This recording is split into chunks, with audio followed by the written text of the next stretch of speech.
As I was saying, Caddy, the detail is important because he's launching effectively his campaign at the start of the general election, but it's how he delivers it tonight that will be most closely watched.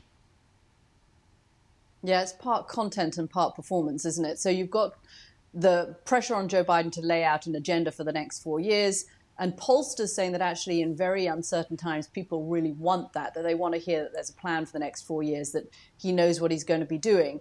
But I think as much as anything he actually says tonight, it's going to be how he says it, how he delivers it, how he engages. And it's interesting that the Chief of Staff, Jeff Zients, has been telling reporters that the president is very energized. That's the language that they're using, and that he's energetic, he's excited to be delivering this speech. And that's what the American public, according to all those polls who show people are concerned about his age, that's what they want to see. They want to see that he's coherent, that he's in command, that he's energetic, that he's quick on his feet. The State of the Union last year, he had this kind of off-script exchange with Republicans that was deemed to have done him well. Will he be able to command that kind of performance again? So it's a high-stakes State of the Union. Interestingly, Christian, I know you love a fun fact. I was going back over polling on history, and actually in the last you love a fun fact. In the last 4 decades, I wish I had a little chart that I'd drawn for you here. In the last 4 decades, guess how much State of the Union addresses have actually changed a president's approval rating? If you average out the wins and the losses, 0. Really? So there's not a lot of evidence that States of the Union make a huge difference. Yeah, but how widely is it watched? It'll be tens of millions. How many tens of millions, I can't tell you in advance, but it usually runs into the 30, 40 million who watch the State of the Union address. Now, if it's a Republican president, there'll be more Republican viewers. Joe Biden, he'll get more Democratic viewers. Now, to some extent, that means you're preaching to the converted.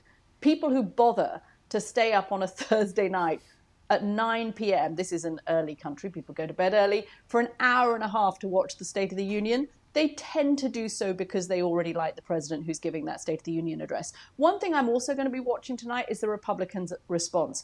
Mike Johnson, the Speaker, has already asked his caucus, listen, tone it down a little bit. We don't want to look like the rowdy heckling party that can't govern. We want to look like responsible adults. So there was heckling last year from people like Marjorie Taylor Greene in the audience who called him a liar.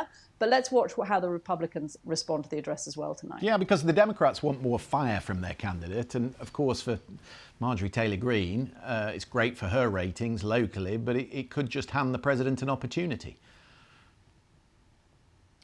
Yeah, I mean, that's what they're going to, I think they'll hope some of that. Let's zoom out to the campaign. Going forwards, here's what Joe Biden wants to do. Here's what I've heard from the team that they're focused on. They want to push Donald Trump into being the worst possible version of himself. And that includes the Trump acolytes. They want MAGA to overreach. They want MAGA to do those MAGA members of Congress who are big Trump supporters, to do and say and act the way that they think suburban voters won't like.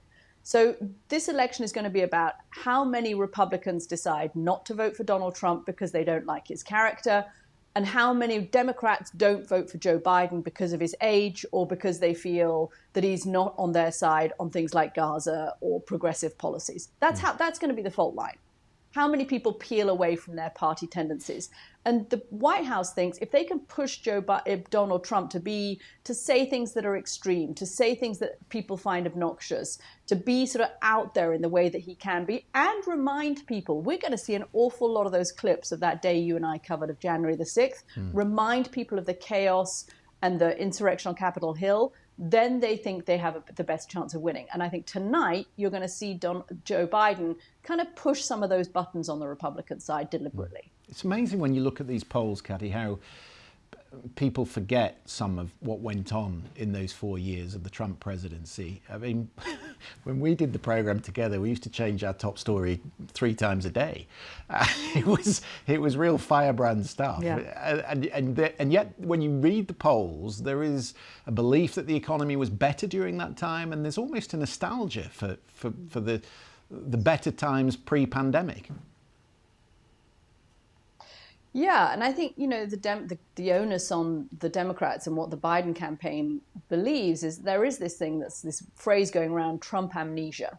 that people have forgotten what it was like under Donald Trump. The chaos of the kind of 4 years that you referred to just from us as journalists who covered it every day, the extraordinary amount of churn in the White House, the things that Donald Trump said, the lawsuits he tried to bring about shutting the border to Muslims, for example.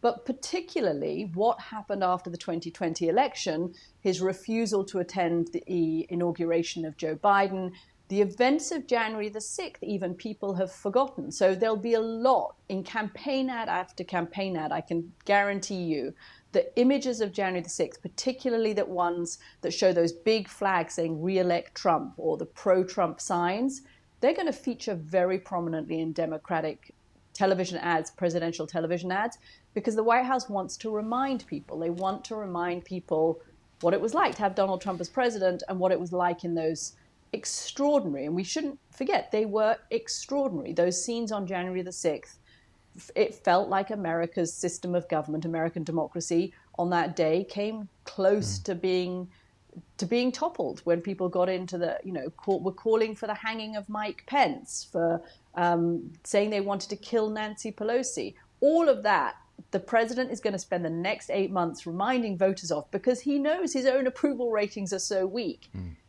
He doesn't do well on the age question, on the economy question, on the immigration question. Listen to Immigration Tonight. There has to be some kind of plan for what he's going to do about immigration, because he's getting crushed by about 30 points on immigration compared to Donald Trump. So on a whole host of issues, he has to go on offense. And he has to thread the needle, doesn't he, between the Israel-Gaza thing and the security on his southern border. I tell you what I am embarrassed about, and that is that him being 81 and being better on Twitter than I am. So he's really getting quite proficient at it. So in his preparations for this speech tonight, he's been speaking to people who have been president, or at least have played the role of president. Have a watch. I never spoke to so many presidents all at one time. Some of you might know what a big speech like I have to do is coming up State of the Union. Any advice you have for me in delivering my speech? Well, sir, in my capacity as president, all I had to deal with was a meteor. One of the things that I came out of that with in my speech to people is hope.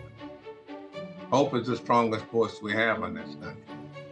It is the most useful and the most effective. My advice is just keep telling us how you're working for us and building hope.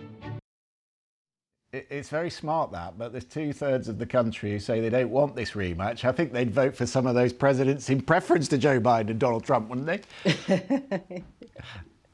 Yeah, they may well do. I'm not sure they're the youngest looking actors either. I mean, it's interesting to see how the Biden campaign is using social media. They like this thing of videos that they can put out that then get replayed and picked up by influencers that get picked up by actors. All of those actors are going to send those videos out to their millions of followers. That's very useful for the White House. And we're going to see more, I think, from the communications shop. It might not be the president himself, Joe Biden himself, who's so good on Twitter, Christian. You don't need to feel so bad. And if that meteor hits the Capitol tonight, is there a designated survivor? Oh, there'll be, yeah. We won't know it, though, until the cabinet walks in.